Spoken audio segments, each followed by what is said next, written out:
रही है और ये बास्केट से कर्नाटक का ये बास्केट बहुत जरूरी है।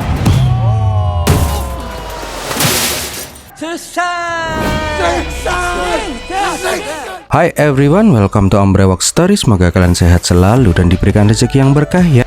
Kali ini Om akan membahas alur cerita film dari Amir Khan terbaru yang berjudul Sitare Zameen Par, keluaran tahun 2025. Film ini mengisahkan seorang pelatih basket Liga India yang ditangkap polisi karena mabuk-mabukan di jalan.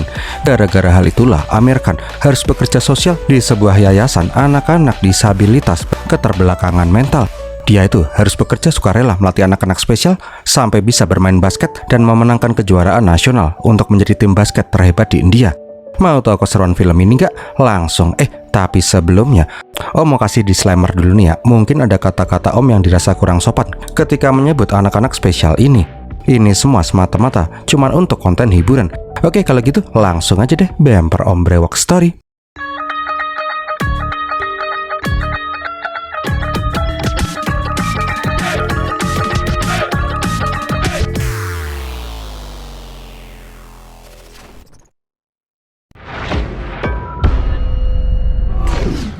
Awal kisah di New Delhi, India, diceritakan ada seorang pelatih basket yang bernama Gulshan Aurora. Pas dia parkir, Gulshan dihampiri oleh seseorang yang mengalami Down syndrome.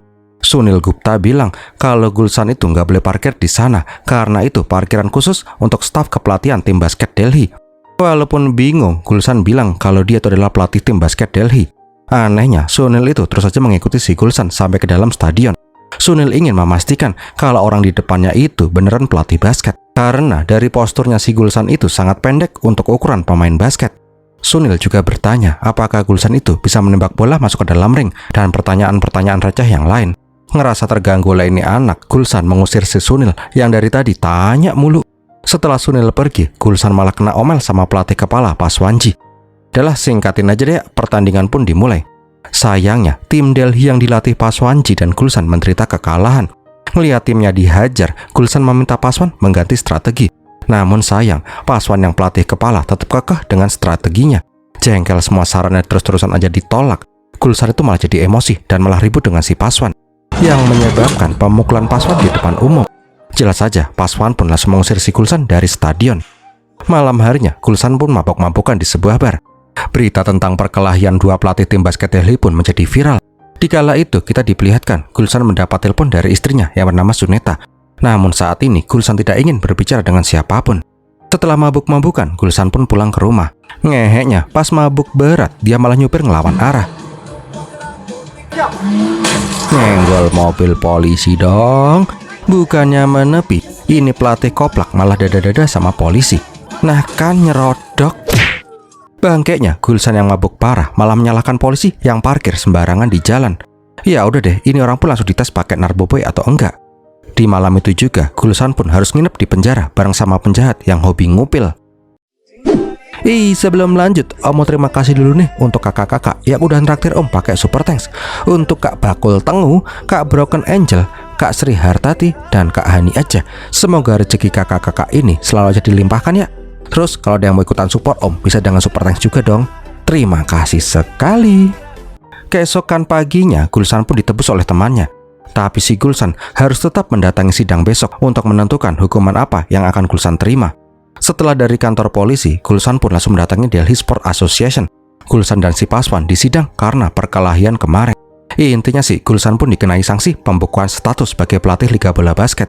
Sampai hasil sidang di pengadilan keluar. Keesokan harinya, Vikram pun menyuruh si Gulshan untuk diam aja di pengadilan biar dia yang ngomong. Intinya jangan pernah berdebat dengan hakim. Ngeheknya, pas persidangan si Gulshan itu malah ngebacot. Dia tuh nggak terima kalau dibilang menyupir dengan mabuk. Dia tuh cuma puyang dikit aja. Karena ketengilannya si Gulshan, aslinya sih Bu Hakim itu mau ngasih hukuman 1 tahun penjara. Tapi karena Vikram terus saja memohon kalau kliennya itu belum pernah melakukan pelanggaran sebelumnya, akhirnya Bu Hakim pun ngasih pilihan. Kerja pelayanan publik selama 3 bulan atau di penjara. Ya milih pelayanan publik lah. Karena Gulshan itu pelatih basket, Bu Hakim meminta si Gulshan mengajari anak-anak spesial untuk mengikuti ajang kejuaraan bola basket. Gulshan itu harus membuat anak-anak spesial itu bisa main basket dan memenangkan kejuaraan nasional. Nggak punya pilihan lain, ya udah deh gas kuy. Lagian apa susahnya sih ngelatih basket, apalagi anak-anak yang akan dilatih anak-anak spesial, pasti hebat-hebat. pikir si Gulsan. Nah di rumah, emaknya si Gulsan pun marah-marah karena putranya itu nggak pernah lepas dari masalah. Preto juga menghina anaknya sendiri sebagai pebasket pendek. Udah jadi pemain nggak becus, sekarang jadi pelatih juga nggak becus. Nah pas itu, Suneta kembali menelpon si Gulsan, tapi kembali lagi di reject. Gulsan itu lagi nggak mau diganggu sama istrinya. Makanya dia tuh kabur sementara waktu ke rumah emaknya. Beberapa hari kemudian, di sebuah yayasan Srayodaya Center, kepala sekolah yayasan yang bernama Carter sangat berharap bantuan si Gulsan menjadi pelatih tim basket mereka. Pas ditanyain jadwal Gulsan mengajar di sana, dengan entengnya Gulsan bilang dia akan datang seminggu sekali. Jelas saja Carter bingung, pelatih basket kok cuma seminggu sekali datangnya. Carter pun langsung pengen bertanya ke Bu Anu. Lah siapa itu Bu Anu? Pas dikasih tahu kalau Bu Anu adalah hakim yang mengadili si Gulsan, Gulsan pun langsung salah tingkah. Dia pun langsung bilang kalau dia akan melatih setiap hari sampai anak-anak jago main basket. Nggak lama kemudian, Gulsan pun ditunjukin anak-anak yang mau dilatih itu. Baru deh Gulsan kembali kena mentalnya. Coy, bukan anak-anak spesial coy, tapi anak-anak terbelakangan mental. Ya emang si Gulsan itu yang salah mengira. Spesial yang dimaksud itu ya karena spesial punya disabilitas mental. Lebih parahnya lagi, mereka itu bukan anak-anak lagi, tapi udah dewasa. Tambah puyeng lah si Gulsan. Karena udah kepalang basah, Gulsan pun pengen berkenalan dengan semua orang. Nah karena banyak, kalian apalin deh satu persatu nama-nama mereka. Karim, Raju, Lotus, Satbir, Sunil, Hargovin, Sarmaji, Bantu, dan Gudu. Mereka itu punya masalah mental masing-masing, mulai dari Down syndrome, autisme, dan lain-lain. Baru juga kenalan sama mereka, Gulsan itu udah kepayahan ngobrol sama mereka, yang membuat si Gulsan langsung jadi stres. Pas Gulsan mencoba mengoper bola, tuh bola pun langsung mendarat di mukanya si Lotus. Tiba-tiba si Hargovin pun, cowok paling gede badannya, langsung keluar. Modar nggak tuh? Nggak pakai aba-aba, Hargovin pun langsung memasukkan bola ke dalam keranjang basket. Ngerasa Hargovin udah bisa main basket sendiri, Gulsan tinggal mikirin 8 orang yang lain. Oke, mulai dari si Lotus dan si Karim, disuruh ngambil bola dan mendribel. Tapi yakinlah sumpah, susah banget ngajarin mereka. Ini ngapa ya Lotus pengah-ngoh sendiri? Teman-temannya bilang kalau Lotus itu emang sering blank sendiri. Tungguin aja pak, itu CPU-nya lagi booting, habis di restart. Pas ngeliat Sunil pakai sepatu pantofel, Gulsan juga bertanya. Namun Sunil menjawab kalau sepatu itu cocok dengan helm pengamannya. Gulsan jelas saja nanya kembali, kenapa Sunil selalu aja pakai helm pengaman? Dengan polosnya Sunil bilang, dia itu takut ketibanan lampu atau kipas angin di langit-langit. Ya wis lah, sak karepmu bos. Ini lagi si Gudu tiba-tiba meluk. Mana baunya kayak kandang lagi, apek bener. Jelas aja si Gulsan pun langsung emosi parah. Sadar ini nggak akan mudah, Gulsan pun menyuruh semua orang untuk memegang bola mereka masing-masing. Bajila, ya emang bener sih ya pegang bola mereka masing-masing, tapi om ikutan emosi ini mah. Ngerasa nggak kuat, Gulsan pun langsung protes ke Kartarji. Pelatih level NBA aja nggak akan sanggup melatih orang-orang macam mereka. Kalau kayak gini, mending si Gulsan di penjara aja deh. Carter pun cuma bilang kalau mereka itu cuma anak-anak spesial. Mereka adalah anak kecil yang terjebak di tubuh dewasa. Bila Gulsan ingin melatih mereka, Gulsan harus mengenal mereka terlebih dahulu. Beberapa hari kemudian, diperlihatkan si Gulsan dan emak mendatangi pesta pernikahannya si Vikram. Bininya si Vikram nanya kenapa Gulsan itu nggak datang sama si Suneta. Bingung jawab apa, Gulsan pun malah ngibul kalau Suneta itu lagi sibuk. Susah-susah ngibul, ternyata Suneta udah datang ke pesta itu dari tadi siang. Di loteng untuk pertama kalinya setelah berbulan-bulan mereka berpisah, Gulsan dan si Suneta akhirnya bertemu. Ya selayaknya pasangan yang lama diam-diaman, mereka pun sedikit canggung untuk ngobrol bareng. Tapi habis itu situasi kembali panas. Intinya nih ya, Gulsan dan si Sunita itu udah lama nikah. Sunita cuman pengen punya anak dari hubungan mereka.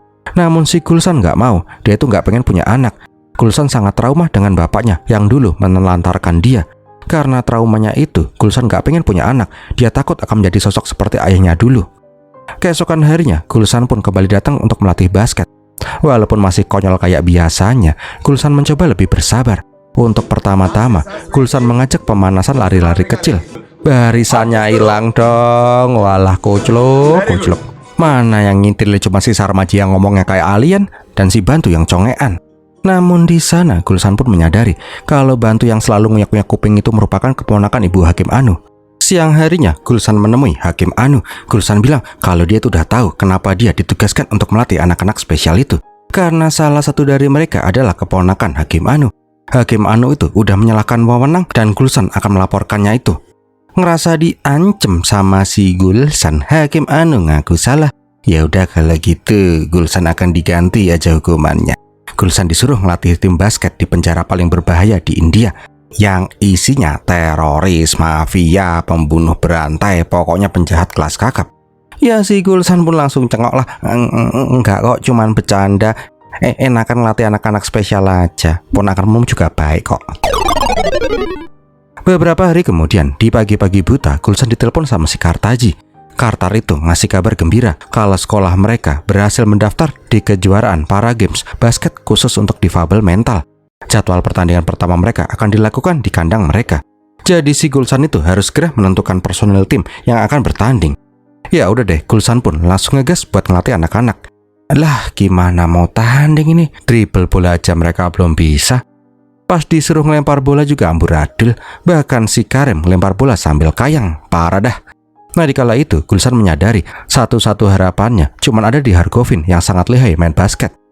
Ngeheknya, belum juga dia ngobrol sama si Hargovin, Lotus dan si Golo udah berbuat onar, nendang bola sampai mengenai lampu atap.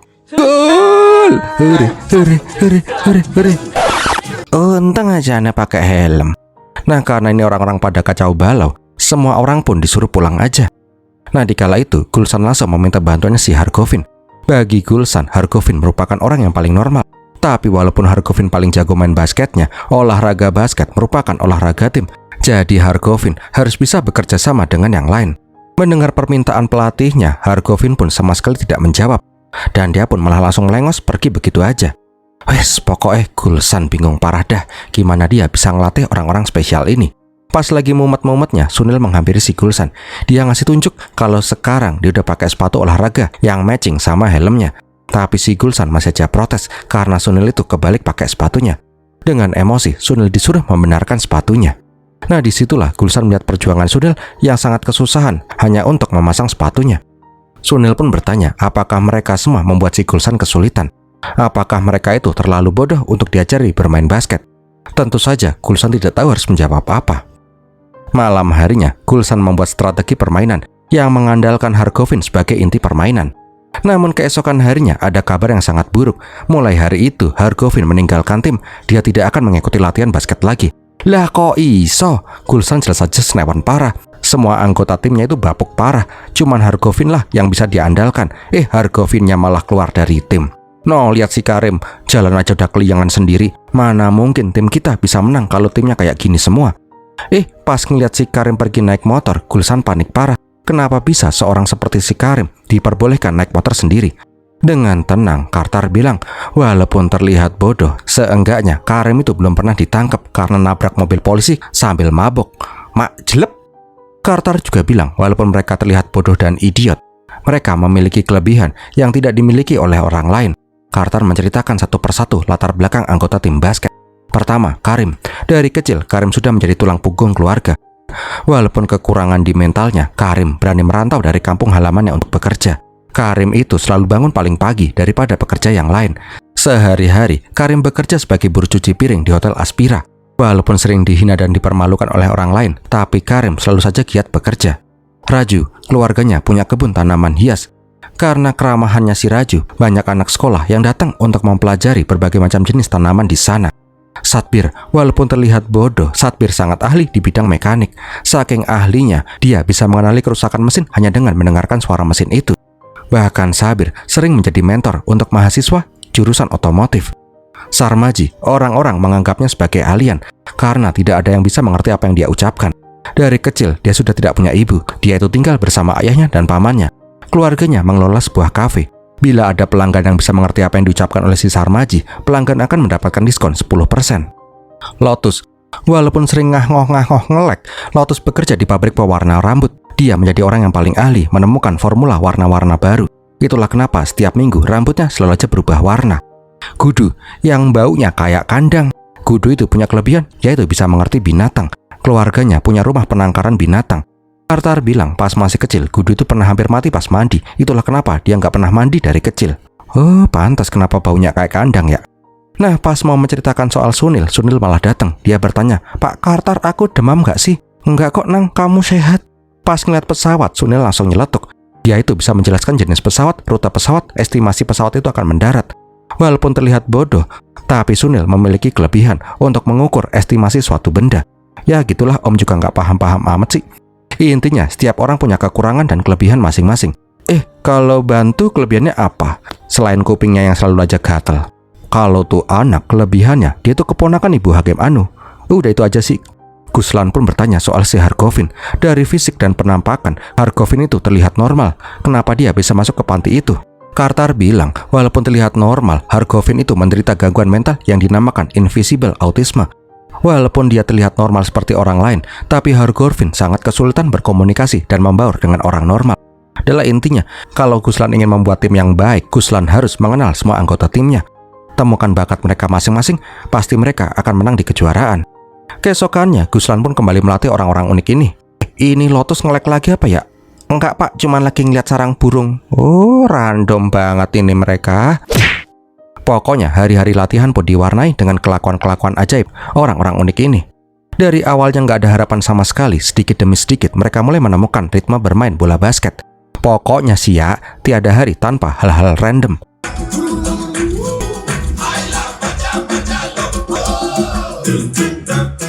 Singkat cerita, hari pertandingan pertama pun akan segera tiba.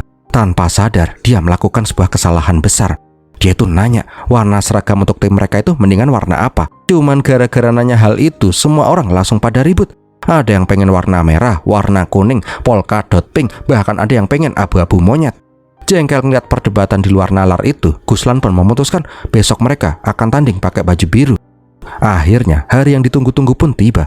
Pas ngeliat Carter yang mempersiapkan kursi buat penonton, Guslan pun nanya, siapa juga yang akan melihat pertandingan mereka? Siapa lagi kalau bukan keluarga dan orang-orang yang menyayangi mereka? Mungkin Guslan menganggap ini cuma pertandingan orang-orang bodoh, tapi kerabat anak-anak itu sangat bangga dengan apa yang akan mereka lakukan. Mendengar jawaban menohok dari si Carter, Guslan pun langsung terdiam. Tapi pas masuk ke ruangan ganti, emosi Guslan kembali muncak. Kan udah dikasih tahu seragamnya pakai baju biru lah, ini malah pakai baju suka-suka. Satbir bilang, mamanya itu fans garis keras PDI, jadi dia nggak boleh pakai baju selain baju merah. Lotus juga beralasan, dia udah warnain rambutnya jadi biru, jadi nggak masalah kalau dia pakai baju kembang-kembang. Yang penting kan jambulnya biru. Sarmaji sih mendingan, walaupun nggak pakai baju biru tapi kancutnya biru. Yang penting kan biru-biruan. Karena kepepet, Lotus disuruh pakai singletnya si Gudu yang berwarna biru. Buat si Sabir, Guslan nggak punya pilihan lain selain minjemin bajunya. Wah, can angel-angel tenan nih.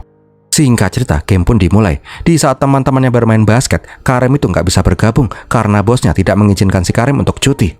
Nah di lapangan, Guslan ngeliat pelatih lawan yang ngasih arahan ke anak muridnya. Nggak mau kalah, Guslan juga ngasih arahan pakai bahasa basket yang rumit. Ya jelas saja, murid-muridnya si Guslan pada sentet kepalanya lah. Itu pelatih kita ngomong apaan ya? Nggak tahu, kok tanya saya juga bingung.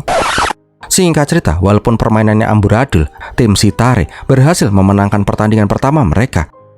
Seketika, semua orang pun larut dalam kebahagiaan. Melihat semua itu, Guslan pun baru tersadar.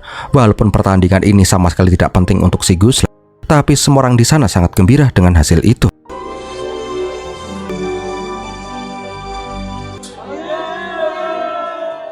Setelah pertandingan, Carter mengucapkan selamat untuk semua orang. Pertandingan selanjutnya, mereka akan bermain tandang di kota Cardigan. Nah, setelah pertandingan, harusnya ngapain ayo? Mandi, bener. Nah, dikala itu, Satbir menggoda si Gudu yang udah nggak mandi selama berabad-abad. Tentu aja, Gudu emoh. Kalau dia mandi, dia akan mati. Ngelihat itu, Guslan harus bertindak. Karena ini anak, baunya udah kayak kandang kebo. Guslan memaksa si Gudu untuk mandi. Sekali aja nggak apa-apa wis.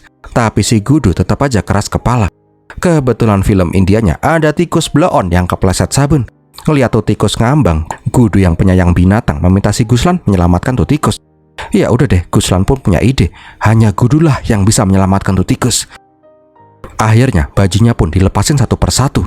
Dengan keberanian tingkat dewa, Gudu berhasil nyemplung ke bak air untuk pertama kalinya setelah ribuan purnama. Guslan juga bilang kalau Gudu sudah mengalahkan rasa takutnya. Bentar, itu pentilnya si Gudu emang mendelep gitu ya? Wis lah, nggak penting-penting amat. Yang penting Gudu yang bau kandang sekarang udah mau mandi. Wangi deh. Silahkan menikmatin Gudu yang gendal-gendal mandi ya penonton.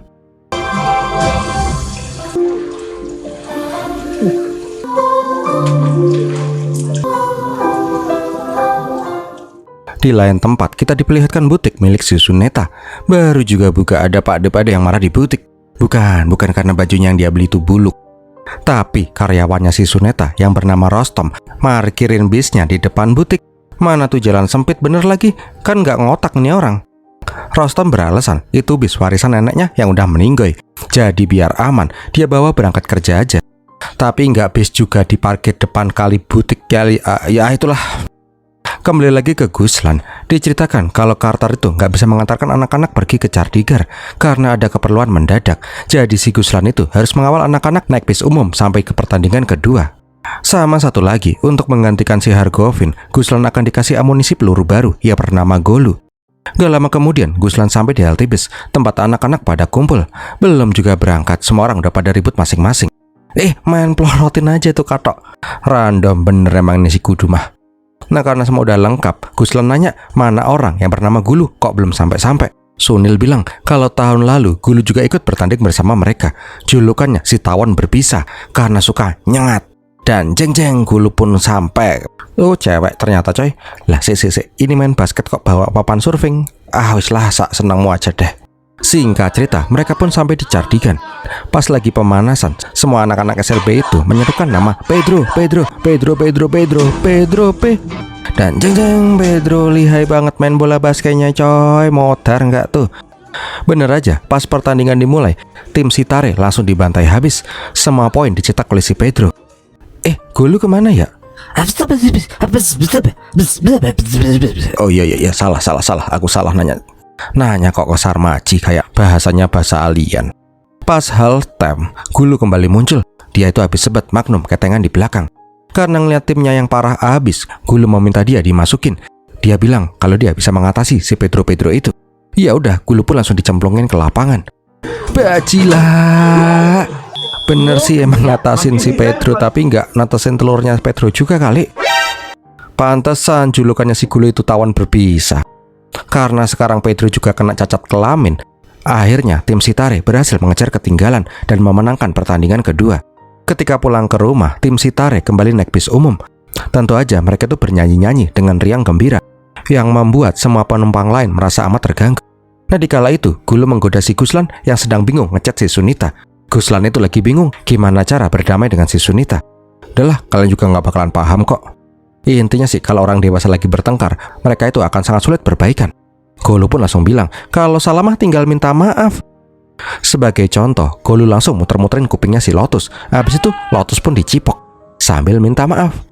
Nah kan gampang, kalau salah tinggal minta maaf. Lotus kamu nggak apa-apa kan? Aman bos, enak dicipok. Melihat itu, Guslan pun langsung kepikiran, andaikan semua permasalahan bisa diselesaikan dengan minta maaf seperti mereka, dunia pasti akan damai. Ngehenya pas lagi mikir jeru, Sarmaji malah gangguin Pak Supir pakai bahasa planet. Lotus juga ngelemparin permen karetnya, sampai-sampai tuh supir hampir aja nabrak kebo. Jengkel sama kelakuan ajaib anak-anak spesial ini, tentu aja Pak Sopir dan penumpangnya lain pun marah-marah. Guslan pun mencoba mati-matian menjelaskan kalau orang-orang ini adalah orang-orang spesial. Bangkeknya, si Golu malah nendang biji Pak Supir sampai netes. Ya udah, mereka semua pun langsung diusir dari bis. Untung aja ada truk kambing yang bersedia numpangin mereka untuk pulang. Malam harinya mereka pun sampai di sekolahan. Semua orang pun dijemput oleh keluarga mereka masing-masing. Lotus dijemput sama pacarnya yang Elsie. Wah nggak terima om, Lotus punya pacar cantik gitu. Wislah. Nah ketika Sunil dijemput, Guslan melihat sepatunya si Sunil yang tidak terikat dengan baik. Tanpa banyak omong, Guslan menalikan tali sepatunya si Sunil, yang malah membuat si Sunil merasa amat bahagia. Baru kali ini dia mendapatkan perhatian pelatih seperti ayahnya sendiri. Keesokan paginya, Guslan pulang ke rumah setelah bulanan kabur. Ngeheknya, pas mau mencari si Sunita, Guslan mendengar suara desahan dari balik kamar. Lah janco, baru ditinggal sebentar Sunita udah selingkuh. Tentu aja, Guslan langsung emosi parah dan pengen ngelabrak bininya. Wah, kambing lagi latihan tinju tuh. Kadal buntik, main tampol aja. Adalah intinya, Guslan itu mau ngomong serius sama si Sunita. Namun ujung-ujungnya mereka kembali ribut. Sunita yang tahu kalau Guslan jadi pelatih anak-anak spesial juga kepengen punya anak beneran dari si Guslan. Jelas aja si Guslan menolak mentah-mentah. Guslan juga bilang dia mungkin gak akan lama jadi pelatih tim basket Sitare. Gak ada bis yang mau ngangkut anak-anak karena terlalu ramai. Mendengar itu, Sunita pun keinget kalau ada bis nganggur milik si Rostam yang diparkir di depan butiknya. Tapi gimana ya, Guslan itu nggak bisa nyetir karena kena larangan nyupir oleh pengadilan. Mau nggak mau, Sunita pun jadi supir bis dadakan. Singkat cerita, si Tare pun kembali melanjutkan pertandingan demi pertandingan. Hasilnya juga sangat memuaskan. Dari awalnya sangat diremehkan, sedikit demi sedikit mereka mulai menjadi tim yang sangat diperhitungkan. Melihat kemenangan demi kemenangan membuat Hargovin jadi tertarik. Sedangkan Karim belum pernah sekalipun mengikuti pertandingan karena harus bekerja sebagai tukang cuci piring. Berjalannya waktu, kehidupan Guslan dan si Sunita pun menjadi lebih berwarna lagi. Guslan juga diperlihatkan mulai mengerti dengan semua murid-muridnya. Beberapa bulan kemudian, pas ada pertandingan home, Paswan datang untuk melihat Guslan melatih. Paswan gak menyangka Guslan yang selalu temperamental sekarang sudah berubah total. Hanya dalam waktu beberapa bulan. Ibu Hakim yang melihat pertandingan juga merasa amat puas. Keputusannya untuk menugaskan Guslan sebagai pelatih basket si Tare ternyata tepat. Nah, dikala itu tim lagi ketinggalan. Guslan menyuruh si Bantu untuk ikutan main, malah main congek mulu. Tapi pas ngeliat Hakim Guslan langsung bilang, "Bagus Bantu, bagus, kamu pemain paling hebat di tim ini." Dahlah, nggak usah pares-paresan. Bu Hakim pun bilang ke Guslan kalau dia sangat puas dan akan mempertimbangkan keringanan hukuman untuk si Guslan. Ketika Paswan udah mau pulang, nggak sengaja dia melihat si Hargovin. Rupanya Paswan itu mengenali si Hargovin. Paswan bertanya bagaimana kepemimpinan Guslan sebagai pelatih. Hargovin mengatakan kalau pelatih Guslan itu awalnya sangat menyebalkan, tapi berjalannya waktu dia bisa membaur dengan anak-anak yang lain. Pelatih Guslan sangat berbeda dengan pelatih Hargovin yang sebelumnya.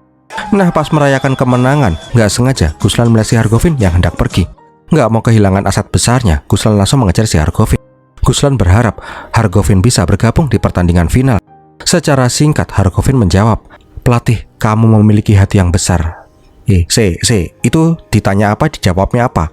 Jadi mau ikut main di final atau enggak nih? Vin, Hargovin. Oh, centek kayak bocah. Nah, di saat itu, Guslan pun langsung dipeluk oleh si Sunita. Setelah sekian lama mereka menikah, Sunita baru melihat si Guslan sangat penyabar terhadap orang lain. Cara Guslan yang memperlakukan anak-anak spesial itu membuat si Sunita semakin yakin kalau Guslan akan menjadi sosok ayah yang sangat baik. Karena kembali menyerempet soal anak, Guslan pun kembali emosi. Walaupun sekarang dia sudah bisa membaur dengan anak-anak spesial, tapi ketakutannya malah bertambah. Gimana kalau mereka memiliki anak yang terlahir cacat seperti mereka? Mendengar perkataan Guslan yang kejam, Sunita pun langsung ngambek dan pergi dari sana. Semua usahanya selama ini untuk meyakinkan si Guslan gak berarti sama sekali. Sialnya, Sunil mendengar semuanya. Dikala itu, Guslan bingung harus menjelaskan gimana ke Sunil. Sunil bertanya, apakah benar gara-gara mereka Guslan jadi takut punya anak? Pas Guslan gelagapan, Sunil malah berkata, apapun kondisi putranya si Guslan kelak, dia pasti akan menjadi anak yang paling beruntung di dunia. Dia akan menjadi anak dari pelatih Guslan yang sangat baik. Seketika, Guslan pun langsung terdiam karena omongan menyentuh dari si Sunil. Sunil tidak marah ketika disebut idiot. Dia malah mendoakan si Guslan yang terbaik. Beberapa hari kemudian, Guslan mendatangi rumahnya si Hargovin. Dia ingin membujuk Hargovin untuk ikut pertandingan final. Hargovin pun menjelaskan masa lalunya. Dulu itu dia merupakan member timnas basket para games.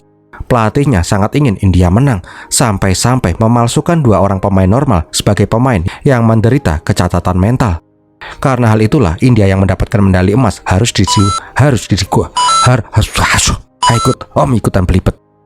didiskualifikasi.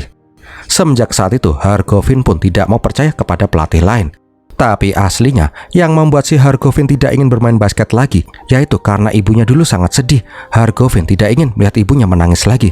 Seketika, Guslan pun langsung beranjak berdiri. Dia menghampiri ibunya si Hargovin. Guslan memohon kalau dia tidak akan mengecewakan si Hargovin. Tapi Pak Pelatih, Vin, aku tak nyelesain omonganku dulu. Tapi Pak, diem. Ngehenya, itu bukan emaknya si Hargovin, itu tantenya. Ya, thanksin lah. Singkat cerita, emaknya si Hargovin itu aslinya tidak melarang si Govin untuk bermain basket lagi. Dia malah selalu mensupport si Hargovin bermain basket dengan teman-temannya. Karena udah dapat lampu hijau, Govin pun bersedia bermain di final. Namun perjalanan mereka nggak semulus plesetan TK. Carter itu harus menyerah dengan keadaan. Partai final akan dilakukan di tempat yang sangat jauh dan akan sangat lama bila menggunakan kereta api. Untuk anak-anak spesial seperti mereka, perjalanan sepanjang itu akan sangat menyiksa. Sedangkan mereka tidak punya cukup uang untuk pergi dengan pesawat dan menyewa hotel. Karena berita buruk itu, semua orang pun merasa amat kecewa.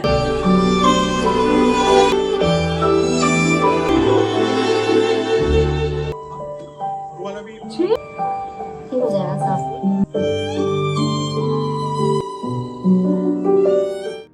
Sampai suatu malam, di saat Guslan bingung kudu gimana, emak Preto mau plesiran sama rombongan RT.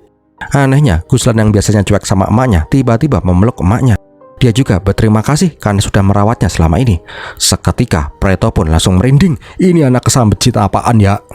Nah, pas ngeliat foto-foto lama Suneta yang dulu pernah jadi artis, Guslan pun langsung kepikiran ide nyeleneh. Nggak pakai mikir, besoknya dia langsung mendatangi butiknya si Suneta. Rostom yang lihat si Guslan bilang, "Nyonya nggak ada pak, dia belum datang." "Suneta! Itu pak, Nyonya ngumpet di belakang manekin." Oh, tukang aduan. Nggak pakai tebeng aling-aling, Guslan dan si Suneta pun udah cosplay jadi polwan dan inspektur. Tujuan mereka mendatangi hotel tempat Karim bekerja. Mereka berpura-pura dapat laporan kalau pemilik hotel mempekerjakan orang disabilitas secara berlebihan dengan upah yang sangat tidak layak. Polisi akan mensegel hotel itu sampai investigasi selesai. Karena nggak mau hal itu terjadi, Guslan bilang, "Bisa diatur sih, tapi dengan satu syarat." "Syaratnya apaan?" "Ya disuruh nanggung semua akomodasi dan penginapan tim Sitare lah untuk pertandingan final." Sesampainya di hotel, Guslan membagikan kunci kamar ke anak-anak Sitare. Karena kamar mereka ada di lantai 7, semua pun disuruh naik lift. Sedangkan si Guslan akan mengalah naik tangga aja. Kelihatannya sih gentleman banget gak sih? Tapi kenyataannya Guslan itu punya fobia lift. Dia tuh gak berani naik lift dari kecil. Sadar pelatihnya pengecut, anak-anak pada teriak kalau ada ular kadut di lift. Di saat itulah Guslan pun langsung didorong masuk ke dalam lift. Ya langsung ngap lah dia. Ngeheknya lagi, tuh lift kapasitasnya cuma 6 orang. Gara-gara overload, apalagi gudu yang dihitung 3 orang, lift itu pun langsung mager gerak. Bukannya panik, anak-anak ini malah jot-jotan di lift.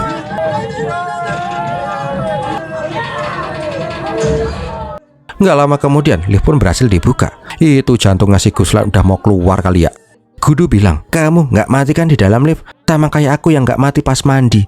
Gara-gara hal itu, Guslan akhirnya bisa melawan fobianya. Malam harinya, Guslan pun langsung menelpon emak. Dia mau pamer kalau sekarang dia udah nggak takut naik lift lagi. Guslan juga pengen nunjukin videonya pas dia naik lift tanpa takut. Ngeheknya, emaknya yang katanya mau plesiran RT malah check-in juga di hotel itu bersama Daul Haji. Mantep Pak De Bude, udah tuir masih bisa staycation bareng. Singkat cerita, mereka berdua pun langsung disidang sama si Gulsan. Gulsan itu nggak habis pikir gimana bisa emaknya pacaran sama si Daul Haji. Pantas kalau di rumah suka usrek-usrek sendiri. Pas lagi seru-serunya, Sunil dan si Bantu malah datang. Bantu itu mau pipis, tapi dia nggak tahu caranya buka resleting. Ngeheknya lagi, dua anak ini malah langsung membledos masuk. Kepalang basah, ya udah deh, emak pun bilang sejujur-jujurnya. Walaupun udah tuir, tapi dia juga butuh perhatian cowok. Semenjak bapaknya Guslan minggat puluhan tahun yang lalu, emak membesarkan Guslan seorang diri. Sekarang Guslan udah bisa mandiri. Ya emak juga pengen dapat kasih sayang dong. Bangkeknya, anak-anak yang lain juga ikutan join mabar. Ya si Suneta pun langsung ketawa gegrek lah ngeliat tingkah laku anak-anak yang membuat suasana tegang jadi kocak. Keesokan harinya, pertandingan final pun digelar. Banyak banget penonton yang mendukung kedua belah tim. Nah di saat itu Lotus bilang, "Pelatih, lawan kita pendek-pendek, kita pasti bisa menang ya." Tapi pas yang duduk berdiri, semua orang pun langsung pada kicep. Pantes mereka bisa sampai di final, serem-serem semua. Singkatin aja nih ya, pas pertandingan tim lawan pun langsung ngegas. Tim Sitare pun ketinggalan poin yang sangat banyak. Bahkan Sunil sempat kesenggol sampai jarinya mentiung. Dibenerin sendiri dong, aduh ngilu. Gulsan pun bingung gimana cara agar mereka bisa mengejar ketinggalan. Tim lawan itu sangat kuat di bola-bola atas. Nggak mau menyerah begitu aja, Guslan punya ide dengan memanfaatkan tinggi lawan. Semua orang harus ngoper bola bawah ke Hargovin, biar Hargovin yang mencetak angka. Di luar dugaannya, strategi itu berhasil. Tim lawan yang tinggi-tinggi kesulitan pas disuguhin operan bawah. Sedikit demi sedikit, tim Sitare pun berhasil mengejar poin. Nah, pas waktu tinggal 20 detik lagi, Hargovin di marking ketat. Dia pun mengoper ke Karim. Sialnya, si Karim itu malah berlari ke ringnya sendiri. Guslan udah berteriak-teriak agar Karim segera menembak bola ke ring. Seperti biasa, Karim itu malah nembak sambil membelakangi ring. Naasnya, bola itu nggak masuk sehingga tim Sitare pun harus kalah di partai final. Teman-temannya pun langsung mencoba memberi semangat ke Karim. Guslan juga sangat marah dan kecewa karena mereka tinggal sedikit lagi bisa menjuarai pertandingan itu. Tapi pas Guslan mengangkat kepalanya, dia melihat anak-anaknya dan anak-anak tim lawan malah bergembira bersama. Guslan pun mencoba ngasih tahu kalau mereka itu kalah, tapi anak-anak itu nggak peduli. Mereka tidak memikirkan menang atau kalah. Yang mereka pikirkan hanyalah bisa bermain basket dengan riang gembira. Di titik itu, Guslan baru menyadari kalau kemenangan itu bukanlah segalanya. Guslan yang selama ini menganggap anak-anak spesial itu bodoh, malah banyak belajar dari mereka. Melihat itu, Guslan pun bilang ke Sunita, selama ini ketakutannya punya anak ternyata tidak benar. Karena hal itulah, Guslan meminta maaf ke Sunita dan meminta si Sunita untuk memulai hubungan mereka dari awal. Guslan sekarang ingin punya anak dari si Sunita. Dan filmnya pun bangke, siapa yang lempar bola pas pending?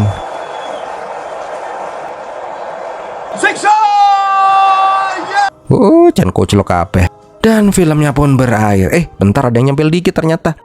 Di akhir film diperlihatkan si Guslan dan si Sunita yang habis buat anak. Guslan itu kaget karena dia dapat telepon dari si Paswan. Paswan yang melihat partai final anak-anak spesial bilang ke Guslan kalau musim ini akan menjadi musim terakhirnya melatih tim basket Delhi. Dia akan pensiun. Paswan juga udah merekomendasikan Guslan untuk menggantikannya sebagai pelatih kepala. Jelas saja Guslan pun sangat gembira. Impiannya selama ini menjadi pelatih kepala akhirnya bisa terwujud. Beberapa hari kemudian, Guslan pun datang ke panti untuk berpamitan. Kartar sangat berterima kasih ke Guslan yang sudah membuat mimpi anak-anak menjadi kenyataan. Walaupun terlihat tegar, tapi dari raut wajahnya si Guslan, dia itu sangat sedih ketika harus meninggalkan anak-anak. Pas disuruh berpamitan ke anak-anak, Guslan menolak. Dia tidak ingin melihat anak-anak bersedih. Nah, di luar, Guslan menyerahkan kunci loker ke pelatih baru. Guslan ngasih masukan agar pelatih baru itu bisa menghandle anak-anak. Dari satu persatu, Guslan menjelaskan kesukaan dan ketidaksukaan anak-anak. Tanpa sadar, Guslan itu sudah sangat mengenal mereka semua. Nggak kuat menahan rasa nyesek di dada, Guslan pun langsung berlari ke aula untuk bertemu dengan anak-anak. Rupanya anak-anak itu sudah mempersiapkan acara perpisahan kecil-kecilan. Tidak ada raut sedih dari wajah-wajah mereka, malah wajah bahagia dari anak-anak itu. Mereka semua itu tahu kalau Guslan itu akan menggapai mimpinya menjadi pelatih kepala. Sekarang tugas mereka mensupport si Guslan. Lagian Guslan juga belum mau mati kan? Kalau Guslan kangen sama mereka, tinggal datang aja, susah amat. Dan tamat.